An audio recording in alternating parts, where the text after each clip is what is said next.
Hello everyone, myself Prashant Rahate, lecturer, NIT Polytechnic, Nagpur, Department of Mechanical Engineering. So friends, we have our today's topic, that is Sigma comparator. Sigma comparator belongs to Unit 2, that is Standard and Comparators, which is 10 marks in MSBT examination. So let's see today's topic, Sigma comparator. So before proceeding to this lecture, let's review previous lecture. In previous lecture, we have studied, explained dial indicator, draw with neat sketch and label dial indicator, identify components of dial indicator, state advantage disadvantage of dial indicator, state the application of dial indicator. So today's learning outcome is that is students are able to, after completing this course, explain sigma comparator, draw sigma comparator, identify parts of sigma comparators, state advantage, disadvantage and applications of sigma comparator. So program outcome we have achieved today is we satisfied our PO1, PO2, PO4, PO8, PO9, PO10, PSO2 and PSO3. So PO1 is basic knowledge, PO2 is discipline knowledge, PO4 is engineering tools. Because PO3 we have not satisfied here because we don't have this in our practical. Sigma comparator is not available in our practical, that's why we not satisfied these at our institute. So PO5, PO6, PO7 also not satisfied here. PO8 is individual and teamwork. So as in industry, you are when you will be working, so you work as a team member or individual work. So PO9 is communication. You know very well it is. PO10 is lifelong learning. PSO2 belongs to equipment and instruments. So you are able to maintain these equipments and instruments. And PSO3 is manage mechanical engineering process by selecting and scheduling relevant equipment. So let's go to next slide. So our today's topic is sigma comparator. Friends sigma comparator ये mechanical type of comparator में गिना जाता है, जैसे कि हम लोगों ने लास्ट टाइम देखा था डायल इंडिकेटर। डायल इंडिकेटर भी एक मैकेनिकल कंपैरेटर था, सिग्मा कंपैरेटर भी एक मैकेनिकल कंपैरेटर है। सो जैसा कि आपको भी पता है कि कंपैरेटर का पर्पस क्या होता है, तो ये कंपेयर करता है, ये एक्चुअल वैल्यू ना दिखाते हुए एक्चुअल वैल्यू से कितना डिफर प्लस या माइनस में कितना है ये शो करने का काम होता है कंपैरेटर का। और ये बेसिकली छोटे छोटे वेरिएशंस को सेंस करके उसको मैग्नीफाई करते हैं। मैग्नीफाई करना मतलब उसका जो आउटपुट है उसको बड़ा करके शो करते हैं, जो आप आसानी से रीड कर सको, क्योंकि जो छोटे वेरिएशंस होते हैं ये माइक्रोन्स में होते हैं, जो हम लोग अपने नेकेड आई से नहीं देख सकते, इसीलिए यहाँ पे इसका यूज किया जाता है कंपैरेटर्स का। तो याद रखना कंपैरेटर्स का यूज, सबसे सिंपल यूज क्या है कि ये दो जो मैं हम वर्कपीस जो मेजर किया हुआ है उस डायमेंशंस को मास्टरपीस के डायमेंशन के साथ कंपेयर करता है। मास्टरपीस यानी स्लिप गेज, रिंग गेज, जिसको मास्टरपीस कहा जाता है, हम उसके डायमेंशन को अज्यूम करते हैं कि वो ओके है। और यहाँ पे जो डायमेंशंस हमको with the help of instrument मिलते हैं वो मेजर डायमेंशन होते हैं। हम दोनों डायमेंशंस को कंपेयर करते हैं। तो आगे देखते हैं सिग्मा कंपैरेटर। फ्रेंड्स देखिए ये सिग्मा कंपैरेटर का वर्किंग डायग्राम है और ये बहुत ही इंपॉर्टेंट डायग्राम है। बहुत बार ये डायग्राम सिर्फ ऐसा आता है कि draw the need sketch of sigma comparator. तो सिग्मा कंपैरेटर में देखिए जो मेन कंपोनेंट्स है, ये है स्लिट डायफ्राम, ये प्लंजर है, प्लंजर को स्लिट डायफ्राम होल्ड करके रखता है। यहाँ पे एक नाइफ एज है, ये स्लिट डायफ्राम से दोनों भी। ये नाइफ एज है, नाइफ एज प्लंजर के साथ में कनेक्टेड रहती है with the help of screws.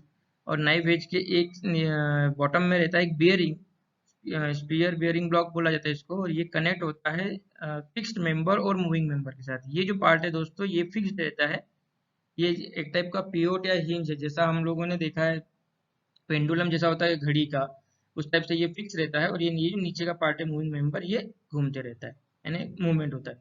तो इसका मूवमेंट जो होता है ये क्यों होता है दोस्तों, क्योंकि नाइफ एज की वजह से। नाइफ एज क्यों मूवमेंट करता है, क्योंकि यहाँ पे प्लंजर अनइवन सरफेस पे ऊपर स्लाइड करता है, तो उससे आंसर मिलता है दोस्तों। आगे बढ़ते हैं। फिक्स मेंबर और मूविंग मेंबर के सामने कनेक्ट होता है वाई आर्म।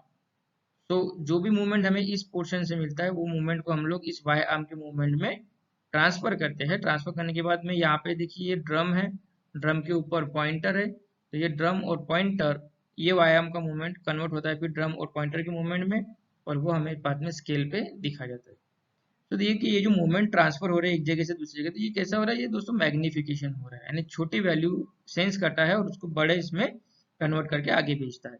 तो ये बहुत इंपॉर्टेंट डायग्राम है फ्रेंड्स, इसको ध्यान में रखिए। इसके पार्ट्स कौन कौन से हैं ये ध्यान में रखिए। तो सबसे पहला है हमारा पार्ट है प्लंजर। प्लंजर वो इंस्ट्रूमेंट होता है जो कि एक्चुअल वर्कपीस के साथ कांटेक्ट में आता है। तो सबसे पहले हम लोग इस बॉटम में यहाँ पे एक इस टाइप से स्लिप गेज रखा जाता है दोस्तों। इसमें एक सेकंड, इसमें स्लिप गेज रखा जाता है। स्लिप गेज का जो भी कॉम्बिनेशन रहेगा, ऐसा नीचे इसके ऐसे यहाँ पे स्लिप गेज रखा जाता है, फिर उसके ऊपर इसको स्लाइड कराया जाता है। स्लाइड करने की वजह से क्या होता है कि स्लिप गेज तो हमारा एक्यूरेट पीस होता है, तो उसमें मूवमेंट कुछ भी नहीं रहेगा, तो ये पॉइंटर जहाँ पे भी जाके रुकेगा हम उसको 0 सेट कर देते हैं फ्रेंड्स। फिर वो होने के बाद हम लोग क्या करते हैं कि यहाँ से स्लिप गेज को हटा देते हैं। ये स्लिप गेज यहाँ से बाद में हट जाएगा फ्रेंड्स। उसके बाद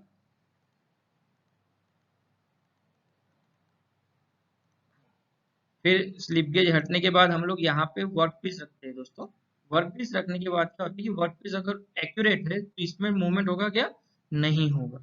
बट अगर वर्क पीस में कुछ अनइवन सरफेस है, जैसा अगर वर्क पीस हमारा इस टाइप से है, तो क्या होगा, ये प्लंजर इसके ऊपर मूव करते हुए जाएगा, है ना। प्लंजर क्या होगा, इसके ऊपर कभी ऊपर जाएगा, कभी नीचे जाएगा, कभी ऊपर जाएगा, यानी ये सरफेस के कांटेक्ट में रहेगा और सरफेस अनइवन है, तो जिस वजह से प्लंजर क्या होगा, ऊपर नीचे मूव करेगा। तो इसके मूवमेंट की वजह से क्या होगा कि ये प्लंजर ऊपर नीचे ऐसे स्लाइड करेगा। सो ये स्लिप डायफ्राम क्या करेगा, उसको एक जगह पे होल्ड करके रखेगा, लेकिन जैसे ही ऊपर जाता है तो स्लिप डायफ्राम कर्व शेप में आ जाएगा इस टाइप से, और जैसे ही वो सरफेस निकल जाता है वो फिर से फ्लैट हो जाएगा।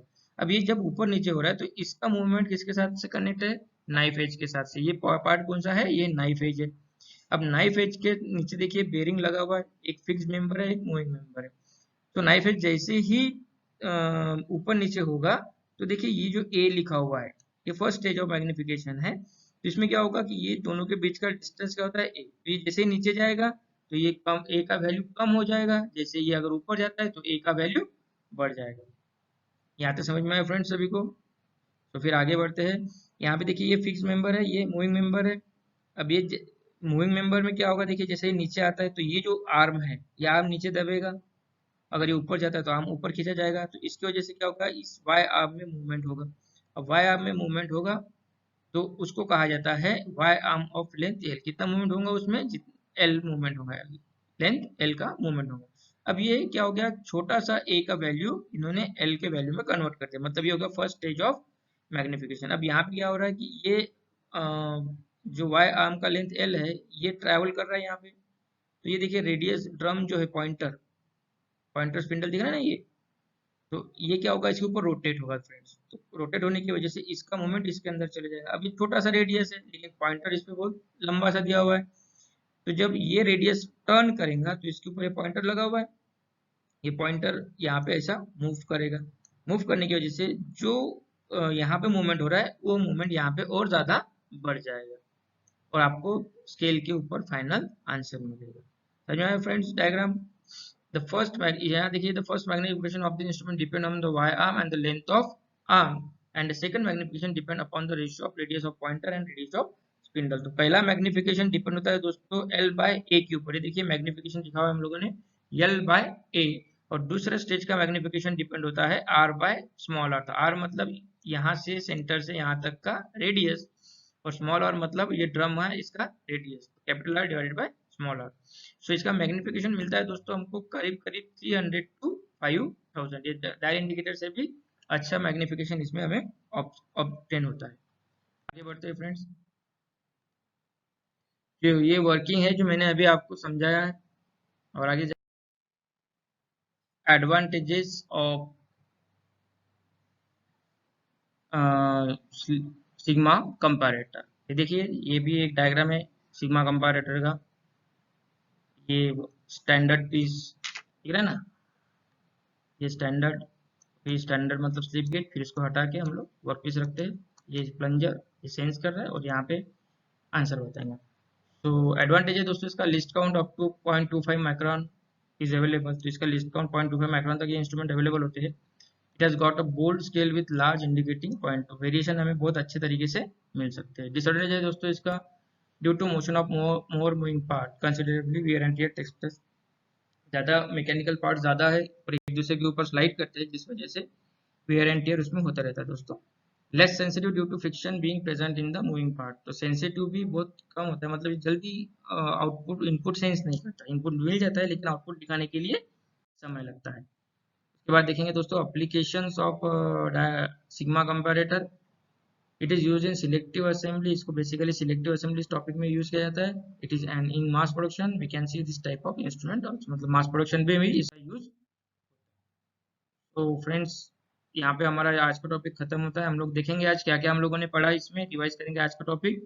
तो हम लोगों ने पढ़ा explain sigma comparator, draw the need sketch of label sigma comparator, identify components of sigma comparators, advantages and disadvantages of sigma comparator, and lastly application. एक चीज याद रखिए, ये बहुत बार क्वेश्चन आता है ड्रॉ या एक्सप्लेन के नाम से, तो इसका डायग्राम जो है इसको आप प्रैक्टिस करिए कि 2-4 बार बना के देखिए। आपको फर्स्ट टाइम बनाओगे तो थोड़ा समय लगेगा, डिफिकल्ट लगेगा, लेकिन जैसे जैसे आप उसको प्रैक्टिस करोगे वो डायग्राम और आसानी से बनती जाएंगी। नेक्स्ट टॉपिक है फ्रेंड्स हमारा क्वेश्चन बैंक और असाइनमेंट। ये असाइनमेंट आपको सॉल्व करना है घर पे, और इसको एज ए क्वेश्चन बैंक भी आप रेफर कर सकते हो।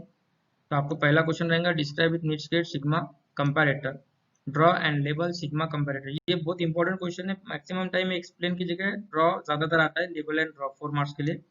Identify components of sigma comparator, इसमें आपको जैसा plunger, Y arm, phosphorus ball, band, pointer, moving block, fix block, cross strip hinge, ये सब इसके कंपोनेंट्स है, वो आइडेंटिफाई ने बताना है आपको। State advantage and disadvantage of sigma comparator, state the applications of sigma comparator, जो हम लोगों का अभी टॉपिक। तो आज के टॉपिक से हम लोगों ने क्या क्या अचीव किया दोस्तों, हम लोगों ने बेसिक नॉलेज पढ़ा है टॉपिक का PO1 के हिसाब से, PO2 के हिसाब से डिसिप्लिन नॉलेज पढ़ा है। इसका प्रैक्टिकल नहीं, इसलिए हम लोगों ने PO3 नहीं कंसिडर किया है, लेकिन PO4 में इंजीनियरिंग टूल्स देखे हैं। PO5 PO6 PO7 अप्लीकेबल नहीं था दोस्तों, इसमें PO8 में हम लोगों ने अभी देखा था कि इंडिविजुअल या टीम वर्क में हम लोग काम कर सकते हैं। PO9 में कम्युनिकेशन, और PO10 में लॉन्ग लाइफ लॉन्ग लर्निंग भी इसमें हो सकती है दोस्तों, क्योंकि टाइम टू टाइम इसमें मॉडिफिकेशन होते आ रहे, पहले एनालॉग था अभी डिजिटल आ रहा है, अभी आगे कुछ और उसमें इम्प्रूवमेंट होगा। तो PSO1 सेटिस्फाइड नहीं होगा क्योंकि वो सॉफ्टवेयर पे अप्लीकेबल है, हम बेसिकली मैकेनिकल टाइप ही पढ़ रहे हैं। PSO2 और PSO3 अप्लीकेबल होगा, आपको मेंटेनेंस वगैरह करना है इसका PSO2 के अंदर। PSO3 में मैकेनिकल इंजीनियरिंग प्रोसेस भी इसमें आइडेंटिफाइड करना है दोस्तों। तो नेक्स्ट टॉपिक है हमारा, थैंक यू। नेक्स्ट लेक्चर में हम लोग पढ़ेंगे फ्रेंड्स LV